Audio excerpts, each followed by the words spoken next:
The world was bathed in a soft, white silence. The snowflakes fell gently, each one unique, creating a blanket of purity over the landscape.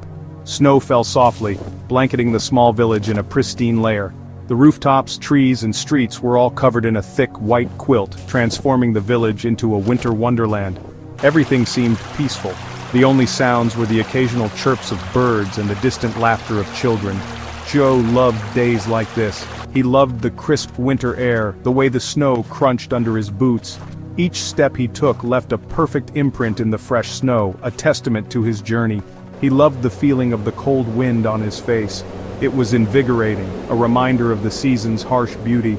Chu was visiting his grandparents for the holidays. The warmth of their home was a stark contrast to the cold outside, filled with the aroma of freshly baked cookies and the sound of crackling fire. It was a tradition he cherished. Every year the family would gather, sharing stories and laughter, creating memories that would last a lifetime. His cousin Lin was already outside waiting for him. Bundled up in layers of winter clothing, Lin's cheeks were rosy from the cold. Their breaths rose in the frosty air, forming fleeting clouds of warmth. The cold air made their noses tingle, but their excitement kept them warm. They grinned at each other, their eyes sparkling with excitement. The joy of the season was evident in their expressions. "Let's build a snowman," Lin said, his voice muffled by his thick scarf. Chu nodded eagerly, his eyes shining with anticipation. It was their annual ritual, building a snowman on the first day of winter break. They gathered the snow, rolling it into large balls, each one bigger than the last. Every year they tried to outdo their previous creation. They added buttons, a carrot nose, and a scarf, making each snowman unique and special. This year, they were determined to build the biggest, most impressive snowman the village had ever seen. They worked tirelessly, their laughter echoing through the crisp winter air as they brought their snowy creation to life. The cousins gathered a mountain of snow, their laughter echoing in the stillness. The air was crisp, and their breath formed little clouds as they worked. Each handful of snow was packed with care, the cold seeping through their gloves but not dampening their spirits. They rolled giant snowballs, their mittens soaked through but their spirits high. The first ball, the base, grew larger and larger as they pushed it across the yard, leaving a trail in the snow. The second ball, slightly smaller, was just as heavy, but they managed to lift it with teamwork and determination. They hoisted the massive middle ball onto the base, their muscles straining with the effort. It took all of them to get it just right, balancing it carefully so it wouldn't topple. The final ball, the head, was the smallest, but still required precision to place. Finally, they stood back to admire their handiwork. The snowman was tall and sturdy, a testament to their hard work and cooperation. They could see their breath in the cold air and their cheeks were rosy from the exertion and the chill. Lin ran inside and returned with a handful of treasures: a crooked carrot, a pair of mismatched buttons, and their grandmother's old red scarf. Each item had a story, a memory attached to it, making the snowman even more special. They carefully placed each item on the snowman. The carrot became the nose, the buttons the eyes, and the scarf was wrapped around its neck. Each addition brought the snowman to life, giving it character and charm. The carrot nose pointed at a jaunty angle, giving the snowman a playful expression.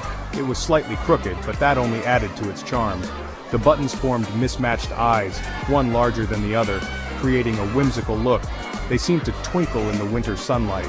The red scarf, frayed and worn, was wrapped around its neck like a splash of color against the white. It fluttered slightly in the breeze, adding a touch of movement to the still figure. "He looks almost real," Chu said, stepping back to survey their creation. The snowman stood proudly, a new member of their winter world. Lin laughed. "He needs a name." They all gathered around, throwing out suggestions and giggling at the sillier ones. "How about Mr. Frosty?" Chu shook his head. "Too ordinary," he said, his brow furrowed in thought. "Too ordinary. He needs a name as grand as he is." They all fell silent, thinking hard, wanting to find the perfect name. After a moment's thought, Chu declared, "We'll call him the Guardian." The name felt right, fitting for the majestic figure they had created. "He'll watch over the village all winter long." The snowman stood tall, a silent sentinel in the snowy landscape, a symbol of their creativity and teamwork. As the sun began to set, casting long shadows across the snow, the boys reluctantly headed inside. The day had been filled with laughter and play, their footprints crisscrossing the snowy field like a giant, intricate web. The cold air nipped at their noses and their cheeks were flushed from the excitement of the day. The windows glowed with warm, inviting light, promising the comfort of home. Inside, the warmth was a stark contrast to the biting cold outside, and the boys felt a sense of relief as they stepped through the door. The aroma of their grandmother's cooking filled the air, making their stomachs growl. The scent of hearty stew and freshly baked bread was irresistible, and they eagerly anticipated the meal that awaited them. "We should check on the guardian before bed," Chio said, peering out the window. The snowman they had built earlier stood proudly in the yard, a silent sentinel in the night.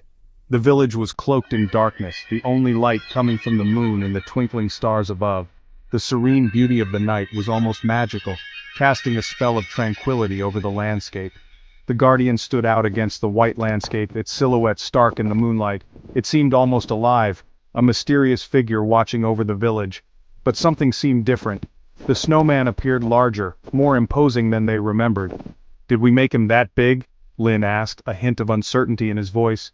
The question hung in the air, unanswered. Chu wasn't sure. The guardian seemed taller, more imposing. It was as if the snowman had grown in the moonlight, taking on a life of its own. He dismissed his unease, attributing it to the shadows. The moonlight could play tricks on the eyes, after all. They went to bed, the image of the lone snowman imprinted in their minds. As they drifted off to sleep, they couldn't shake the feeling that something was watching over them, a silent guardian in the night. The next morning, Chu woke with a start. He couldn't shake the feeling that something was wrong. He looked out the window. His breath caught in his throat. The guardian was no longer in the same spot. It had moved closer to the house. "Lin!" Chu exclaimed, his voice high with alarm. "Come look!" Lin rubbed his sleepy eyes and joined Chu at the window. "What is it?" "It's just the snowman!" His voice trailed off. He too noticed the change in the snowman's position. "Maybe the wind moved it," Lin offered, but his voice lacked conviction. Chu shook his head. The wind had been calm all night. Something wasn't right. He felt a chill run down his spine, despite the warmth of the room. As the day wore on, the strange occurrences continued. The snowman seemed to shift positions every time they looked away. Each time it moved closer to the house. Whispers seemed to emanate from the garden, carried on the wind. They were faint, indistinct, but undeniably there. "Did you hear that?" Chu asked, his eyes fixed on the snowman. Lin nodded, his face pale. "It sounds like crying." The sun began to set, casting an eerie orange glow over the snow. The whispers grew louder, more insistent. Fear coiled in Chu's stomach. He had the unsettling feeling they weren't alone. "We should go inside," Lin said, his voice barely a whisper. Chu wanted to agree, but something held him rooted to the spot. He couldn't shake the feeling that something terrible was about to happen. Section 6. The snowman stirs. Then, the snowman moved. It wasn't a subtle shift this time. It was a deliberate movement. The snowman's head, crowned with the red scarf, turned towards the house. The button eyes, once comical and askew, now seemed to glare at them with malevolent intent. Chu and Lin watched in horror as the snowman raised its stick arms, the twigs cracking like brittle bones. A low growl, guttural and filled with rage, emanated from the snowman's frozen maw. Terror seized Chu. This was no ordinary snowman, this was something else, something sinister, it was alive. Section 7. A terrifying transformation. The snowman took a step towards the house, its snow-covered body somehow moving with an eerie grace. The ground trembled beneath its weight. The whispers reached a crescendo, transforming into a blood-curdling shriek that seemed to pierce their very souls. Chu and Lin stumbled back from the window, their blood turning to ice. The snowman, bathed in the eerie moonlight, was no longer a harmless figure of fun. It was a terrifying spectacle of snow and ice, its features twisted into a grotesque mockery of a human face. They ran to their grandparents, their voices hoarse with terror, but the elderly couple dismissed their fears as childish imagination. But Chu and Lin knew what they had seen. Section 8. The Legend of the Red Scarf.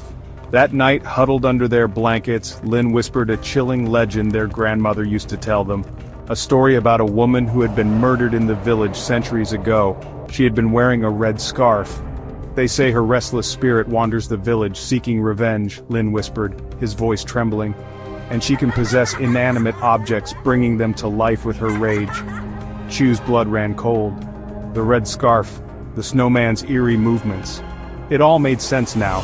The guardian wasn't just a snowman, it was a vessel, possessed by the vengeful spirit of the murdered woman. Section 9. An Unsettled Soul. The next morning, the snowman was gone. The only evidence of its existence was a set of deep footprints leading away from the house and into the vast expanse of the snow-covered forest. But the fear remained, a cold knot of dread that settled in the pit of Chu's stomach. Chu never truly recovered from that night. The image of the monstrous snowman, its glowing eyes and terrifying demeanor, remained seared into his memory. He never looked at a snowman the same way again. And whenever the wind howled, he couldn't help but hear the faint echo of a woman's sorrowful cries, a chilling reminder of the haunting secret buried beneath the village's serene winter facade.